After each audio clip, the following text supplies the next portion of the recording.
Hello and welcome to the Daily Aus. I'm Billi FitzSimons. I'm Emma Gillespie. You may have seen that Elon Musk has criticised a bill brought forward by US President Donald Trump. To be specific, Musk called Trump's bill a disgusting abomination. It comes just days after Musk finished up at the White House as the head of the Department of Government Efficiency, also known as Doge.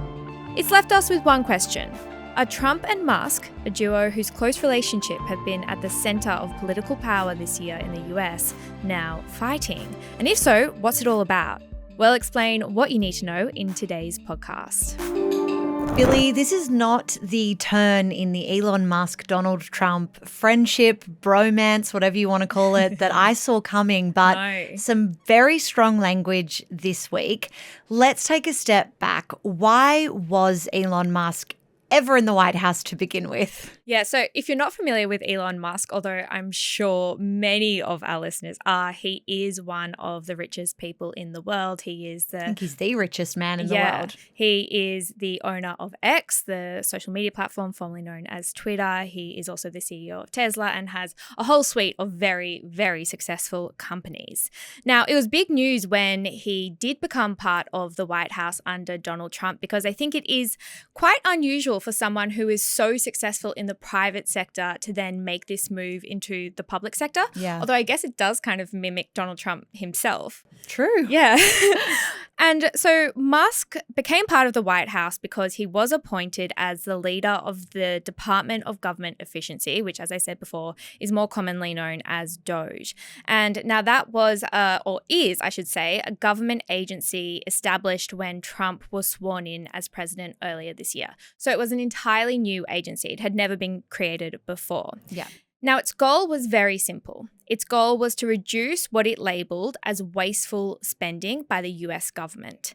And it did have certain targets, although like any good target, it changed over time. Yep. So at the start, I think it was around the $2 trillion mark. So it wanted to reduce spending by the US government by up to $2 trillion. And you might remember in the very, very early days of the Trump administration, some quite sweeping threats or comments about cuts to public sector, government jobs on the line. There were some pretty significant announcements in those early days. Yes. And then the target changed and it was reduced to $1 trillion. So now the goal was to reduce spending by $1 trillion. Now, just less than 6 months into Doge, it hasn't achieved that, although we are just 6 months in and it is set to continue. I mean, $1 trillion US or Australian, it's a lot of money. It's more than my small brain can even comprehend. Yes.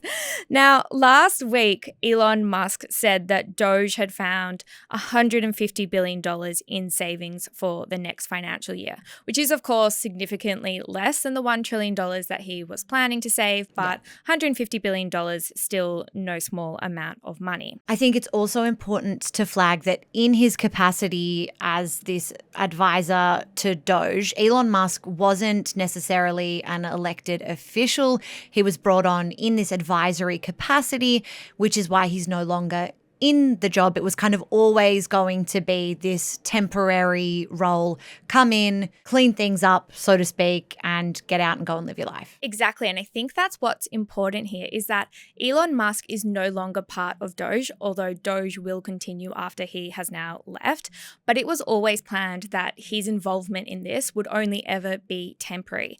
And that's because he was serving as something called a special government employee. And that is just a specific category of temporary contractor who can only work for the federal government for 130 days each year. So that's a very specific thing in US law and ties into democracy, elected officials being the key decision makers. Exactly. And he was also unpaid, so he didn't receive any money in that role.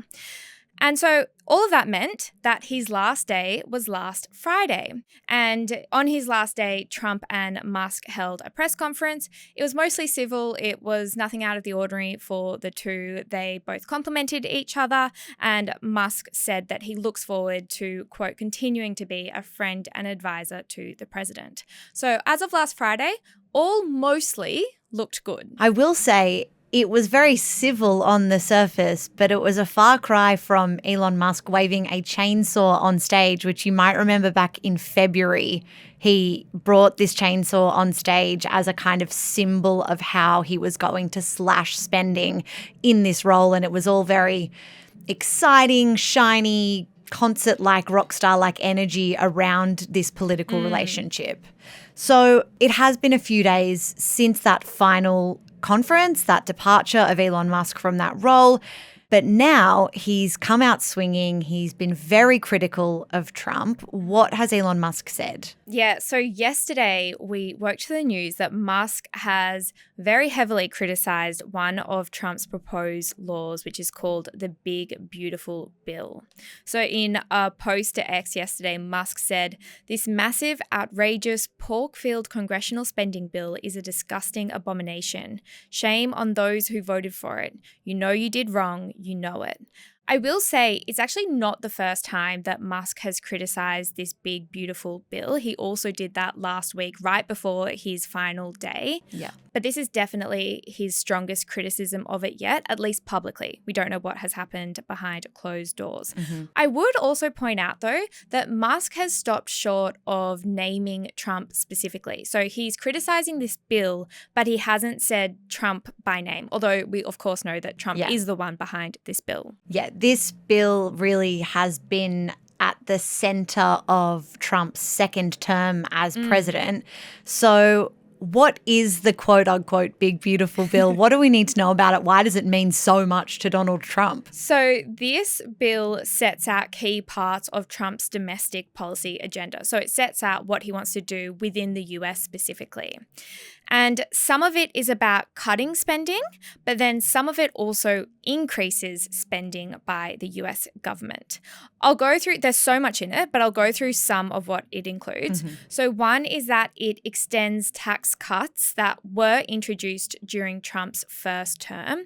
Those tax cuts were actually due to expire this year, but under this bill, those tax cuts will extend for many more years to come. So picking up where Trump left off the last time. Exactly. And just to explain it a little bit more, that means that the government will be earning less in revenue from income tax. So we know that government spending relies significantly on taxes, and because of this bill, they will now have less of that income from taxes. It also increases spending or funding at the US-Mexico border to control or stop illegal immigration. So those two specific parts of this bill will increase the deficit, but then there are parts of the bill that will then limit spending. So one of that is limiting who is eligible for something called Medicaid, and that's a program which helps cover medical expenses for those on lower incomes. So under this bill, Trump is wanting to limit who is eligible for the program, which means that the government will be spending less on the program. It also wants to bring forward the expiry date of some renewable energy initiatives, so it wants to spend less money on clean energy. And then it also wants to increase the national debt limit by $4 trillion.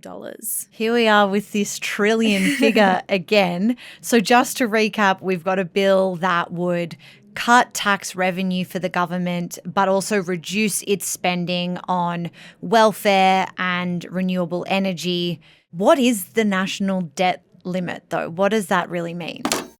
Hello, my name's Sam. I'm the co-founder of TDA. I'm just popping in to interrupt this video to ask if you could do one thing for me, and that is press subscribe on this YouTube channel. It's the best way to show us that you love what we do and that you're here for our future.